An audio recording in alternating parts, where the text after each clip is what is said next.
በ1946 የአርኪኦሎጂስቶች ቡድን ያገኟቸው ጥንታዊ ጽሑፎች እስከ ዛሬ ድረስ ስለ ጥንቱ ዓለም የነበረንን ዕውቀት ሁሉ ሙሉ በሙሉ ለወጡት።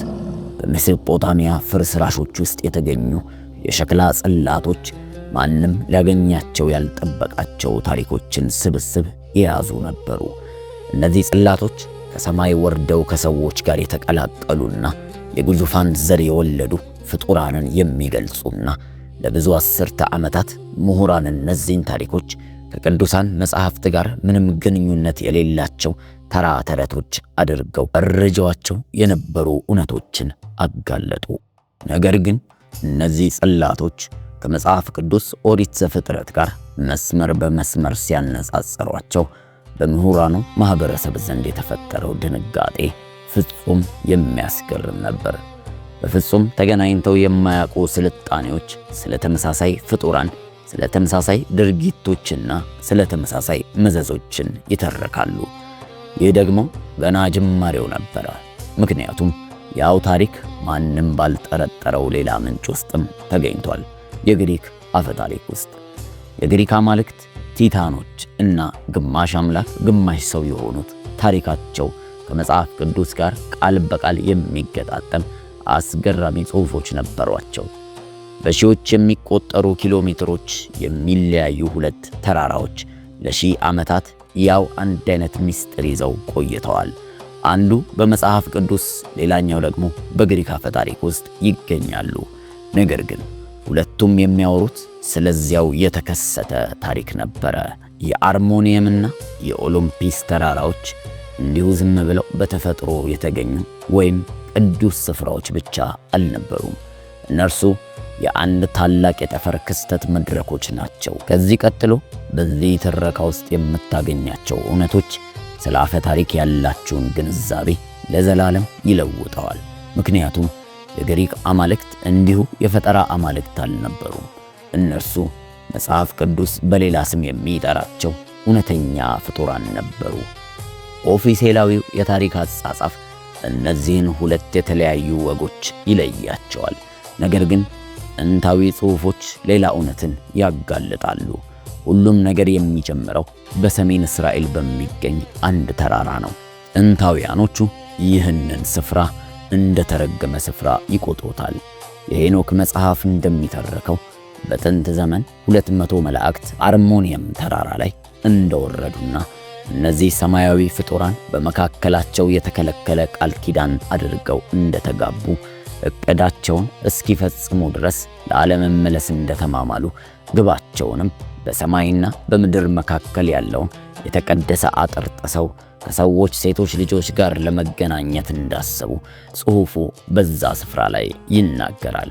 ታዲያ መጽሐፉ ላይ እነዚህን ፍጡራኖች ዘ ዋቸርስ ብሎ ይጠራቸዋል። ከሰማያዊ መኖሪያቸው በገዛ ፈቃዳቸው የወጡ ታላቅ ኃይል ያላቸው ፍጡራን ይላቸዋል። እነዚህ ፍጡራን በእግዚአብሔር የተላኩ አልነበሩ። ይልቁንስ የዓለሙን ሥርዓት በመቃወም በራሳቸው ፈቃድ የወረዱ ነበሩ እንጂ። ዘፍጥረት ምዕራፍ 6 ይህንኑ ታሪክ ለዘመናት ምሁራንን ግራ ባጋቡ ቃላት ያረጋግጣል። የእግዚአብሔር ልጆች የሰውን ሴቶች ልጆች ውቦች እንደሆኑ አዩ፣ ከመረጧቸውም ሁሉ ሚስቶችን ለራሳቸው ወሰዱ ይለናል። ከዚህ ግንኙነት ኔፍሌም የተባሉት እንደተወለዱ በጥንት ዘመን የነበሩ የታወቁ ኃያላን ሰዎች ተብለው የተጠሩትን ያወጣልናል። እነርሱ ተራ ሰዎች አልነበሩ። ዓለም እስከዚያ ድረስ ከዛ በፊት አይተዋቸው የማያውቁ ድብልቅ ፍጡራን ነበሩ። አሁን ሜዲትራኒያንን ተሻግረህ ግሪኮች በኦሎምፒስ ተራራ ላይ ስላሉት አማልክቶቻቸው ምን እንደሚሉ እስቲ እንመልከት። ዜውስ፣ ፖሲዶንና ሌሎችም የኦሎምፒስ አማልክት ከሰው ልጆች ተለይተው በተቀደሰ ተራራ ላይ ይኖሩ ነበረ። ነገር ግን ዘወትር ወደ ምድር እየወረዱ ከሰው ሴቶች ጋር ግንኙነት ያደርጉና ልጆችን ይወልዱ ነበረ። ከነዚህ ግንኙነቶች ዴሚጎድስ ተወለዱ። ግማሽ መለኮታዊ ግማሽ ሰው የሆኑና ልዩ ኃይል ያላቸው ፍጡራን ብለው ጽፈዋል። ሄርኩለስ፣ አሊሲስ እና ፐርሲየስ በእነዚህ በአማልክትና በሰው መካከል በተወለዱ ልጆች ዘንድ በይበልጥ የታወቁ ምሳሌዎች ናቸው። አፈታሪኩ እነርሱን ከተፈጥሮ በላይ የሆነ ኃይል ያላቸውና አሳዛኝ ዕጣ ፈንታ የገጠማቸው ግዙፍ ተዋጊዎች አድርጎ ይገልጻቸዋል። ይህ መግለጫ የታወቀ ይመስልሃልን? ምክንያቱም ዘፍጥረት ምዕራፍ 6 ቁጥር 4 አስቀድሞ የተረከው በትክክል ይህንኑ ሐሳብ ነበር። በመጽሐፍ ቅዱስ ውስጥ በጥንት ዘመን የነበሩ ስም ያላቸው ኃያላን ሰዎች እና የግሪኮቹ ግማሽ አምላክና ግማሽ ሰው ተብለው የተገለጡት እነዚሁኑ የሚያመላክቱ አስገራሚ ጽሑፎች መሆናቸው እጅግ በጣም ይገርማል። ፍጹም አንድ አይነት ክስተቶች ናቸው። በዘመናትና በከፍተኛ ርቀት የተራራቁ ሁለት ስልጣኔዎች በተመሳሳይ ክስተትን በተለያየ ቃላት ገለጹት። ዕብራውያኑ ኔፍሌሞች ብለው ጠሯቸው፣ ግሪኮቹ ደግሞ ዴሚጋድስ አሏቸው። ይዘቱ ግን ፍጹም አንድ ነበረ። በሰማያዊ አካላትና በሰው ሴቶች መካከል ከተፈጠረ ግንኙነት የተወለዱ ፍጡራኖች፣ የታወቁ ግዙፉን እና የታሪክ ስም ያላቸው ጀግኖች። ይህ እንዲሁ ስነ ጽሑፋዊ አጋጣሚ ይመስላችኋል? ይህ በሁለት ባህላዊ ትውስታዎች ውስጥ ተቆጥቦ የቆየ የእውነተኛ ታሪክ አሻራ ነው። ነገር ግን ንጽጽሩ ከውልደት ባሻገርም ይሄዳል። በሁለቱም ወጎችና ታሪኮች ውስጥ ከውልደትና ከአኗኗራቸው ባለፈ በጥልቅ ዝርዝር ጉዳዮች ነገሩን እንዲህ ብሎ ይቀጥላል። እስቲ በመጀመሪያ በግሪክ ጥንታዊ ታሪኮች ውስጥ ኮስሞሎጂያቸው ውስጥ የተጻፉትን ጥንታውያን ቲታኖችን እንመለከታለን። እነዚህ ታይታን የተባሉ ከኦሎምፒክ አማልክት በፊት የነበሩ መላውን ምድር ይገዙ የነበሩ ግዙፋን ናቸው። ትዕቢታቸውና ኃይላቸው የዓለምን ሥርዓት የተገዳደረና የጠፈር ደረጃ ያለውን ጦርነት የቀሰቀሰ ነበር ብለው ተጽፎላቸዋል። እነዚህ ታይታኖች ምድርን በግፍ ከሞሉትና ከወደቁ መላእክት ከተወለዱ ኔፍሌሞች ጋር አነጻጽራቸው እስቲ። የእነሱ ብክለት እጅግ የከፋ በመሆኑ እግዚአብሔር ራሱ ሕልውናቸውን ከዓለም ለማጥፋት የጥፋት ውሃን ለመላክ ወሰነ። በሁለቱም ወገን መለኮታዊያን ሥርዓት የተገዳደሩና በመጨረሻም የተቀጡ አመፀኛ ግዙፋንን እናገኛለን። ታይታን የሚለው ቃል በመጽሐፍ ቅዱሳዊው የኔፍሌም ጽንሰ ሐሳብ ውስጥ ካለው ጥልቅ ድምፅ ጋር በቀጥታ ይስማማል። እነዚህ በልዑል ሥልጣን ላይ ያመፁና በታላቅ ጦርነት የተሸነፉ ግዙፋን ናቸው። እኛ አሁን እያየን ያለነው ሁለት የተለያዩ ተረቶችን ሳይሆን የአንድ እውነተኛና ጥንታዊ ታሪክን ሁለት ገጽታዎች ነው። ኔፍሌሞች በአካል ግዙፍ ብቻ አልነበሩም። እነርሱ በመላው ስልጣኔ ላይ ፈቃዳቸውን የጫኑ ጨካኝ ገዢዎች ነበሩ። ታዲያ ነገሩ እዚህ ጋር ነው። ይህንን ነገር ችላ ለማለት እጅግ ከባድ የሚያደርግ አንድ እውነታ አለ። ሄኖክ መጽሐፍ እንደሚነግረን ግዙፋኑ የሰዎችን ምግብ እስኪያጡ ድረስ የምድርን ሀብት እንዴት እንደበደሉ ይገልጽልናል። ለሺህ ዓመታት የአማልክቱን ኃይል ሲገልጹ የኖሩት የግሪክ አማልክት መሳሪያዎችስ? የዜውስ መብረቅ በጥንት ገጣሚዎች የተፈጠረ ግጥማዊ ምልክት ወይም አስማታዊ መገለጥ ብቻ አልነበረም። የፖሲዶን ባለ 3 ዘንግ ጦር እንዲሁ በወግ የተጋነነ ተራ የዓሣ ማጥመጃ መሳሪያም አልነበረም። የሄኖክ መጽሐፍ ትጉሃኑ መላእክት ለሰው ልጆች ያስተማራቸውን የተከለከሉ ቴክኖሎጂዎች በትክክል ይዘረዝርልናል። የመጀመሪያው ለምሳሌ አዛዜል የሚባለው ብረታ ብረትን ማቅለጥና የጦር መሳሪያን ማምረት አስተማረ። ይህ ዕውቀት መላውን ስልጣኔ ለወጠው ብሎ ይነግረናል። ሌሎች ትጉሃኖች የከዋክብትን ጥናት፣ የእጽዋትን ሕክምናና የላቀ የጦርነትን ጥበብ ገለጡ ብሎ ይነግረናል። እነዚህ ተራ የሰው ልጅ ችሎታዎች ሳይሆኑ በሕገ ወጥ መንገድ የተላለፉ ሰማያዊ ዕውቀቶች ነበሩ። በመጽሐፈ ሄኖክ መሠረት የትጉሃኑ ወይም ዘወቸርስ የተባሉት መላእክቶች መሪ ሳሚያዛ ደግሞ አስማትንና ለሚስጥራዊ ዓለም የሚውሉ የእጽዋት ሥሮችን መቁረጥ አስተማረ ይለናል። የወደቁ መላእክት በእርግጥም ለጥንታዊው ሰው የላቀ ቴክኖሎጂን ሰጥተው ከሆነ አሁን ሁሉም ነገር ትርጉም ይሰጣል ማለት ነው። እያንዳንዱ የወደቀ መልአክ የራሱ ልዩ ሙያ ነበረው። እያንዳንዱም የሰው ልጅን ሕይወት በተለያየ መንገድ በከለ። የዜውስ መብረቅ ጥንታውያን ሊረዱት ያልቻሉትን የኢነርጂ ቴክኖሎጂ ሊወክል ይችላል። የፖሲዶን ትራይደንት ደግሞ በእውን የነበረ የሚጨበጥ የኃይል መሳሪያ የተዛባ ትውስታም ሊሆን ይችላል። የግሪክ አፈ ታሪክ እነዚህን መለኮታዊ መሳሪያዎች አልፈጠራቸውም። ይልቁንም ከጥፋት ውሃ በፊት ከነበረው የቴክኖሎጂ ትውስታ ወረሳቸው እንጂ። ግሪኮች መለኮታዊ አስማት የሚሉትን የሄኖክ መጽሐፍ የተከለከለና እውነተኛ ዕውቀት በማለት ይገልጸዋል። ይህ በግድ የተሰጠ ትርጓሜ ሳይሆን በተለያዩ ዘመናት የተጻፉ ጽሑፎችን በቀጥታ ማንበብ ነው። አሁን ወደ ሁለቱም ወጎች እጅግ አስደንጋጭ ክስተት እንመጣለን። በግሪክ አፈ ታሪክ ቲታኖማስ የተሰኘው ጦርነት በታሪክ ከተመዘገቡ ሁሉ እጅግ አውዳሚ ነበር ብሎ ይገልጸዋል። የኦሎምፒስ አማልክት ከቲታኖች ጋር ባደረጉት ፍልሚያ የዓለም መሠረት ተናወጠ፣ ምድር ተንቀጠቀጠች፣ ባህሮች ሞሉ፣ ሰማዩም ጨለመ። በዚያ አስደናቂ ውጊያ ወቅት የሰው ልጅ ከአንድ ትውልድ ባነሰ ጊዜ ውስጥ ከንጽሕና ወደ ጥፋት ተሸጋገረ ይሉናል። በዚያ የተከለከለ ዕውቀት አማካኝነት ቲታኖች ተሸነፉና የግሪክ አእምሮ ሊያስብለው ወደሚችል እጅግ ጨለማው ጥልቅ ስፍራ ተጣሉ ይለናል። አሁን ደግሞ መጽሐፍ ቅዱስ ከጥፋት ውሃ በፊት ያለውን ሁኔታ እንዴት እንደሚገልጸው እንመልከት። ምድርም በእግዚአብሔር ፊት ተበላሸች፣ ምድርም ግፍን ሞላች። ኔፍሌሞችና የእርሱ አጥፊ ተጽዕኖ በምድር ላይ ስር ሰዶ ነበር። እግዚአብሔር የሰው ክፋትን እንደበዛና የልብ ሐሳብ ሁልጊዜ ወደ ክፋት ብቻ እንደሆነ ተመለከተ ይለናል። መለኮታዊ ውሳኔ ጥብቅና የማይቀለበስ ነበረ። በምድር ላይ ያለውን ሥጋ ለባሽ ሁሉ በውሃ ማጥፋት። ግሪኩ ቲታኖማኪያ እና የመጽሐፍ ቅዱሱ የጥፋት ውሃ ተመሳሳይ ጥፋትን በተለያዩ የትረካ መንገዶች የሚገልጹ ይመስላሉ። በሁለቱም ሁኔታዎች የላቁ ኃይሎች ያደረጉት የጠፈር ጦርነት የነበረውን ሥርዓት በማጥፋት ተጠናቀቀ። ሁለቱም ሁኔታዎች ውስጥ አመፀኞቹ ግዙፋን ይወገዳሉ። ከጥፋቱም በኋላ ዓለም ከዜሮ ትጀምራለች። ግሪኮች ይህን ታሪክ በአማልክት መካከል እንደተደረገ ታላቅ ጦርነት ሲተርኩት፣ መጽሐፍ ቅዱስ ደግሞ እንደ መለኮታዊ ፍርድ ያቀርበዋል። ነገር ግን ውጤቱ አንድ ነው፣ ግዙፋኑ ይጠፋሉ የሚል ነው። የሰው ልጅም ከፍርስራሹ ላይ አዲስ ዘመን ይጀምራል እንደሚል ነው።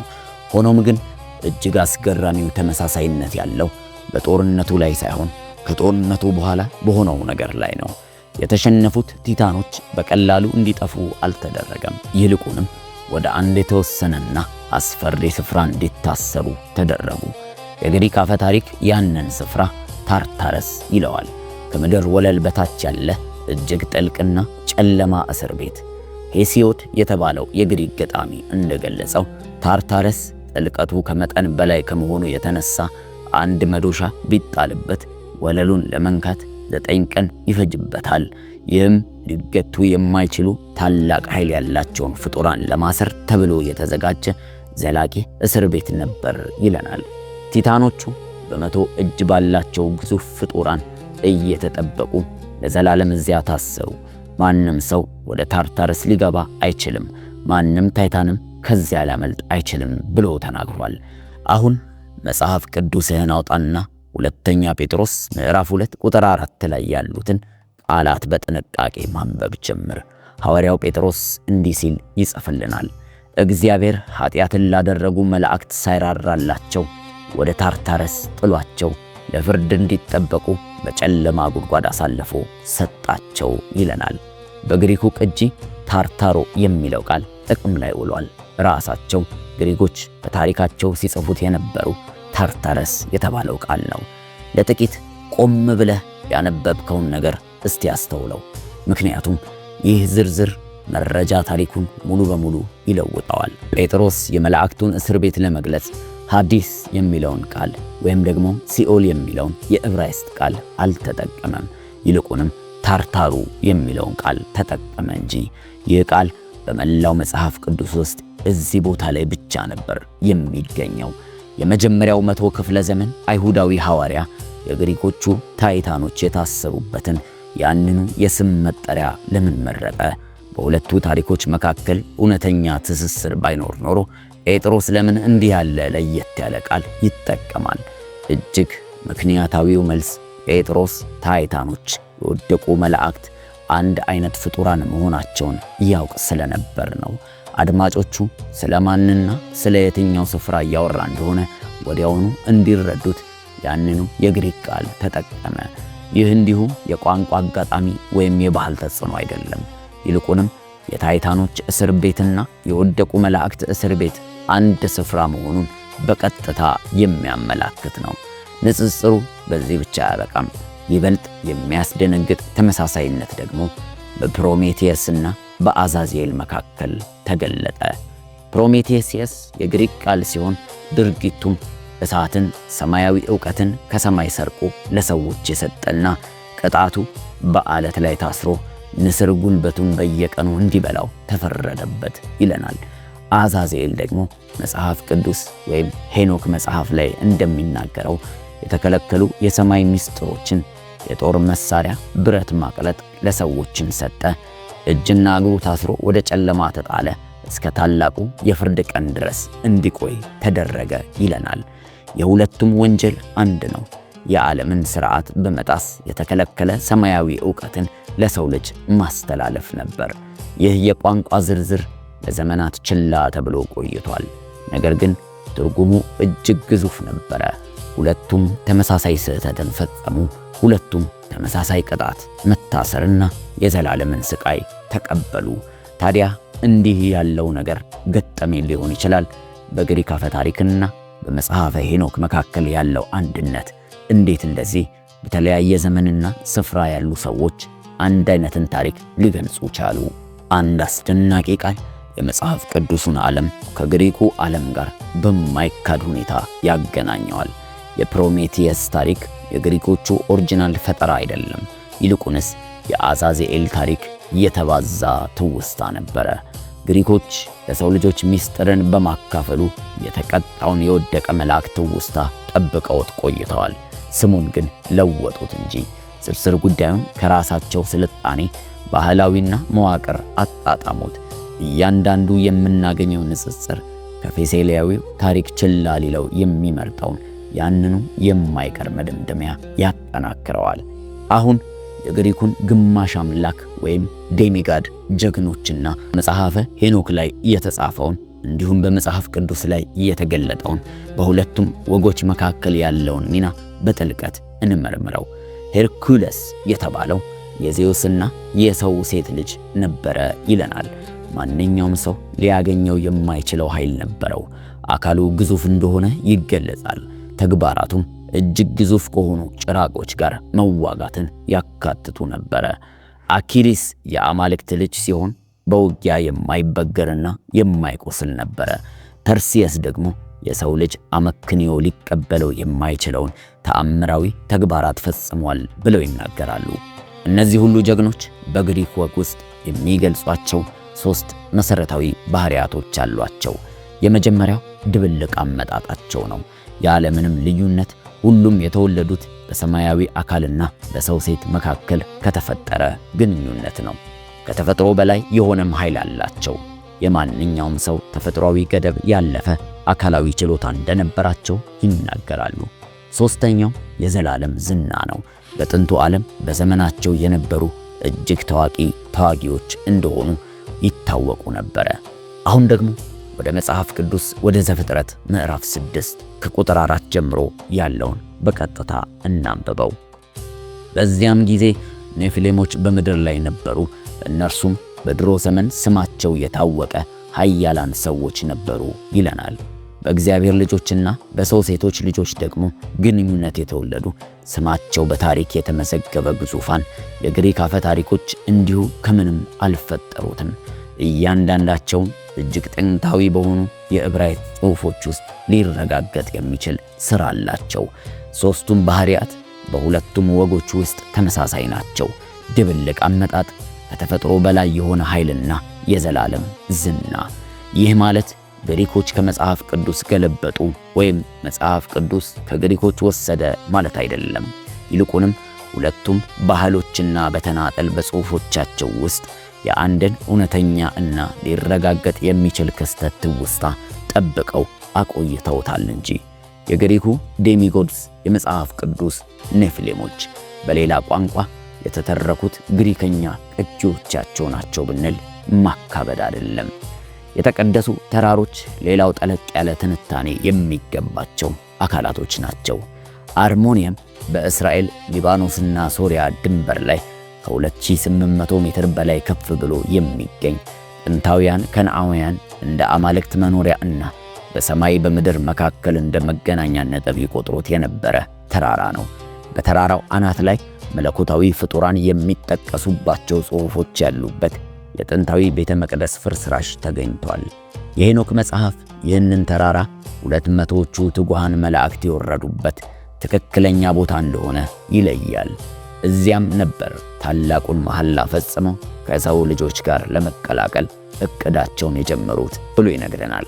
በሌላ በኩል ደግሞ ኦሎምፒስ ተራራ በግሪኮች ሃይማኖታዊ አስተሳሰብ ውስጥ ያንኑ ተመሳሳይ ተግባር ያገለግል ነበር። አማልክቱ ከሰው ልጆች ተለይተው በደመና ተሸፍነው የሚኖሩበት ተራራ ይለናል። ከዚያም ወደ ምድር እየወረዱ ከሰዎች ጋር ይገናኙና በጦርነታቸው ውስጥ ጣልቃ ይገቡና ድብልቅ ልጆችን ይወልዱ ነበር ይላሉ። በሁለቱ የተለያዩ ባህሎች ውስጥ ያሉ ሁለት የተቀደሱ የሚባሉ ተራሮች፣ ሁለቱም በሰማይና በምድር መካከል እንደ ደጅ የሚያገለግሉ፣ ሁለቱም የተከለከለውን ድንበር ጥሰው ከሰው ልጅ ጋር በተቀላቀሉ ሰማያዊ አካላት የተሞሉ የነበሩ። ይህ ንድፍ እንዲሁ ባህላዊ አጋጣሚ ለመባል በጣም ግልጽና ወጥ የሆነ ነው። ሌላው ደግሞ ሁለቱም ወገኖች በቀጥታ የሚያገናኝና ጥቂት ተመራማሪዎች ብቻ ያስተዋሉት አካል ደግሞ የወርቃማው ዘመን ወይም the golden age የሚባለው ጽንሰ ሐሳብ ነው።